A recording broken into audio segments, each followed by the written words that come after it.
to get on a White House card. Well, Jon Jones doesn't have to train 5 days a week now. The fight isn't until next. He just looks like he's jazzed up. He's ready. Yeah. You know, this is a renewed Jon. He has made it very clear to me that this is what he wants to do. But I need people on this card that I can count on. That no matter what happens, opponents get switched out or whatever happens, I need guys that I can absolutely count on that are going to show up that night. So, listen, I'm not saying no to Jon Jones, and I respect the fact that he's pushing this hard. But Jon Jones and I just had a deal that he pulled out of. Yeah. You know, so he's not on the top of my list, even though I say it all the time, you know, he's the greatest of all time. I about him winning the belt. I thought about him. I can't. Oh, I thought about him. I can't risk putting him in big positions in a big spot and have something go wrong, especially the White House. Dana White has issued a harsh response to Jon Jones' desperate plea to compete at the historic UFC White House event.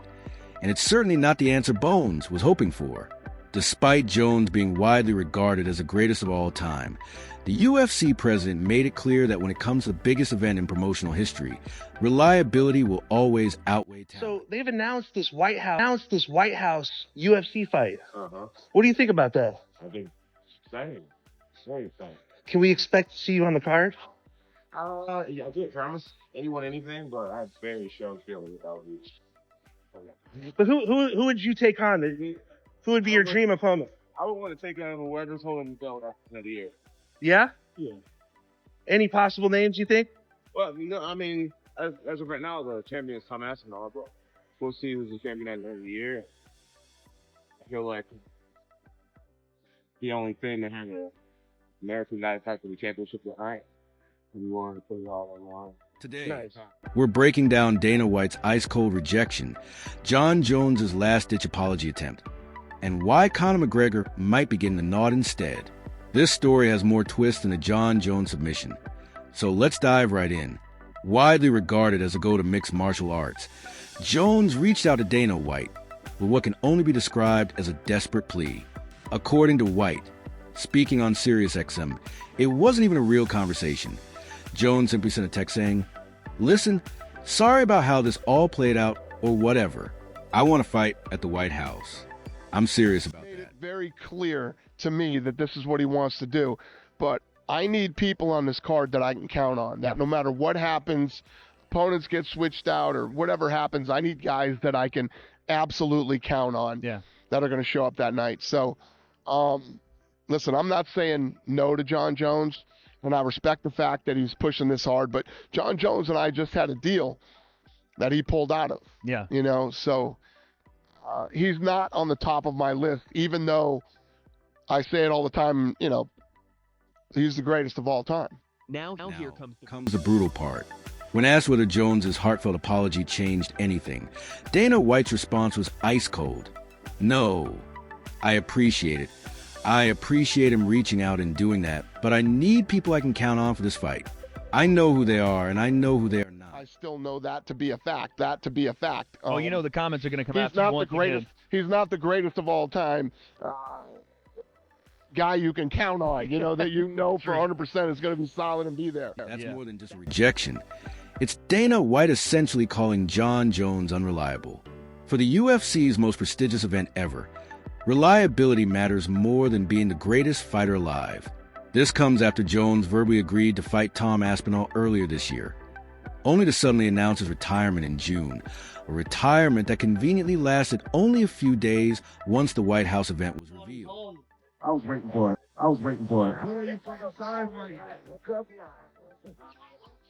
UFC, we all got a lot of stuff behind the scenes. They're one of the biggest focuses sports right now. Tom and I need to wait for the UFC to make their announcements. So I'm legally can't really talk about it. Before we go any further, let's talk about just how massive this White House event is set to be, because the scale explains exactly why Dana White is being so selective.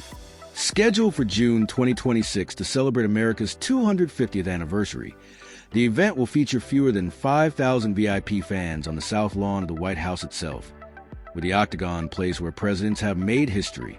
Beyond that, 85,000 more fans are expected to gather at the National Mall with giant screens, live concerts, and what White describes as literally taking over Washington, D.C. for an entire week during International Fight Week. He called it the unicorn of one-on-one events. And honestly, he's not wrong. This isn't just another UFC card.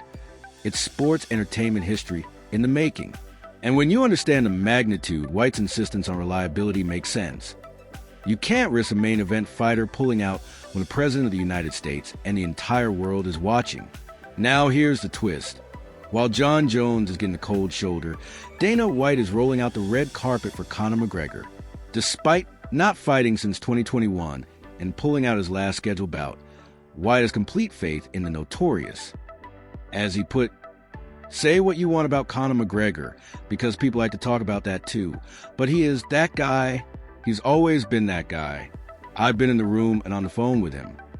White went even further, explaining the behind-the-scenes reality. When this hits the fan, who's really willing to go out there? Conor McGregor has always been that guy. Say what you want about Conor McGregor because people like to talk shit about that too, but he is that guy. Yeah. And he's always been that guy. I've been in the room. I've been on the phone. I've been, lots of people like to talk tough publicly. But behind the scenes, it's a whole nother ball game. Yeah. When the shit hits the fan, who's really willing to go out? And Conor McGregor has always been that guy. And when asked directly who's at the top of his list to headline the White House event, Dana White's answer was simple. Conor. This is fascinating because McGregor hasn't fought in over 3 years, while Jon Jones is actively training and publicly begging for the fight.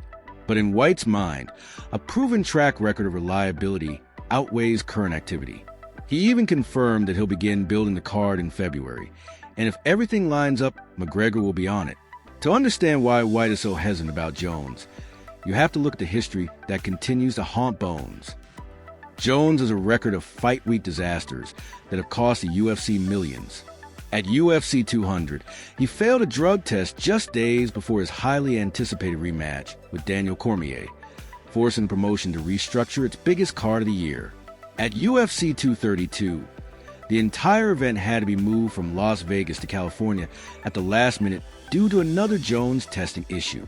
But perhaps most damaging was UFC 151, the only event in UFC history to be completely canceled. When Dan Henderson pulled out, Jones refused to face Chael Sonnen on short notice, leaving White with no choice but to scrap the card altogether. White addresses directly, saying, "My thing about Jon Jones is that in crunch time, bad things always happen leading up to fights. Can I count on Jon Jones?" That's Together, you know what I mean? Yeah. I mean, there's going to be lots of different opportunities. But what's great for it, there's a lot of shit talk about how much boxers make and all this stuff. Handful of guys do. Oh yeah, The other tens to hundreds of thousands of fighters out there don't. The make fighter that kind pay of money. talk has been. I can tell you this, and people talk shit about the pay in my sport. There are guys who come off the Contender Series who have made millions. Admitted that he holds his breath every time he books Jon Jones for a fight, and that's hardly the ringing endorsement you'd want for the UFC's biggest event ever. This situation highlights a crucial truth about how the UFC operates at the highest level. Talent alone isn't enough. You also need to be someone Dana White can trust when everything is on the line. White even compared top fighters to artists, saying, "When you deal with the greats like him, it's almost like these guys are artists of a sort. And anytime you deal with artists, stuff happens." Still know that to be a fact. The fact. the comments are going to come out. He's not the greatest. He's not the greatest of all time.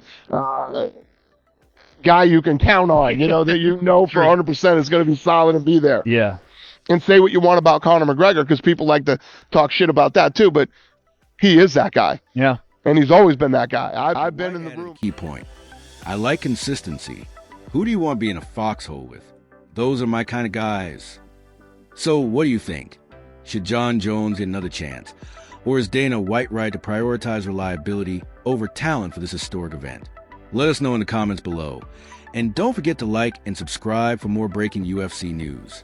We'll see you next time on Fight News Central.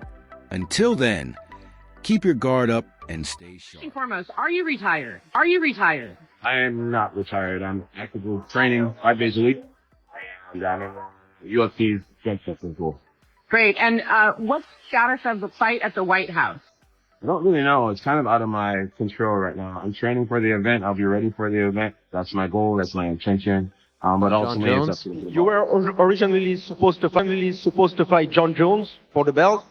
Now it's Cyril. So my question is simple. Considering that Jones is nearing the end and Cyril is in his prime, who do you consider the biggest test right now? Cyril's the guy I'm fighting, so he's the biggest test right now. Jon Jones is retired, so I don't really have much to say on that, to be honest. So I'm fighting this guy, and this guy's really good, so I'll be as ready as I can be. Is he retired, though? Is Jon Jones retired? Because I saw him yesterday. Now, this is a great clip. He was at the MTV VMAs.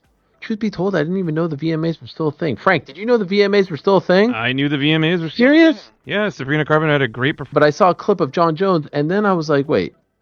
I recognized the person talking to him. I recognized the voice, and then we looked at where it came from. And Jon was on the red carpet talking to his longtime publicist, Denise White, who does a great job. She's been with him for a very long time. And I don't know if it's because he didn't want to talk to anyone or no one wanted to talk to him, but I thought it was a little bit weird that he was just answering questions as if it was a media interview on the red carpet. Anyway, some things were addressed. The main one being that Jon isn't retired, and the main one being that he wants to still fight on this White House card. Now, to me, and I'll play it in a moment. Jones is sending shockwaves through the UFC with his latest claims, declaring that he's not retired and is training 5 days a week for the upcoming White House fight. Yet despite his insistence, Dana White has given him billion-to-1 odds of appearing on the card. Jones, the cowboy, headed to the White House. This is the story. Now, I got to tell you, I'm into Jon Jones, the cowboy. I don't know if Jon has got one wrong since he finished up with Stipe and walked out of Madison Square Garden. But that's not all. Former UFC contender Chael Sonnen is absolutely tearing into Jones, questioning his true motives and asking the question on everyone's mind. If you're coming back, what are you really coming back for? First and foremost, are you retired? I am not retired. I'm actively training 5 days a week, and I'm in UFC's drug testing pool. Great. And what's the status of the fight at the White House? I don't really know. It's kind of out of my control right now. I'm training for the event. I'll be ready for the event. That's my goal. That's my intention. But ultimately, it's up to the boss. The Jon Jones White House saga is dividing the MMA community. So let's break it down from the beginning. Just months ago, Dana White officially declared Jones retired, stripped him of the heavyweight title, and elevated Tom Aspinall to undisputed champion. Case closed, right? Wrong. At the MTV Video Music Awards, Jones dropped a bombshell. I am not retired. I am actively training 5 days a week, and I'm in the UFC's drug testing pool. I'm training for the White House event. I'll be ready for the event, but ultimately, it's up to the boss. Dana, there's been so much speculation about the White House card. Is there anything that Jon could do where you could say, okay, I actually trust him to put him on that card? The White House just seems like such a huge opportunity. Let me ask you, what do you think Jon would do that would make me trust putting him on the White House card? I would not trust him, but I would like to see him fight Aspinall on that card. At this level at the White House, it just means the world to me. So I'm back. If I had to make odds, it's 1,000,000,000 that I put Jon Jones on the White House card. Notice that last part. It's up to the boss. That's Jones putting the ball squarely in Dana White's court. But here's the problem. White isn't playing ball. The UFC president has been crystal clear about his stance, stating, there's 1,000,000,000 chance Jones appears on the White House card. Those were his exact words. White doubled down, asking, what do you think Jon could do in the next couple of months that would make me trust putting him on the White House card? I already said I don't trust him. And before we wrap up, make sure to support Fight News Central by hitting that like button, subscribing to the channel, turning on notifications, and joining our MMA community, because the biggest fight stories are always coming your way right here.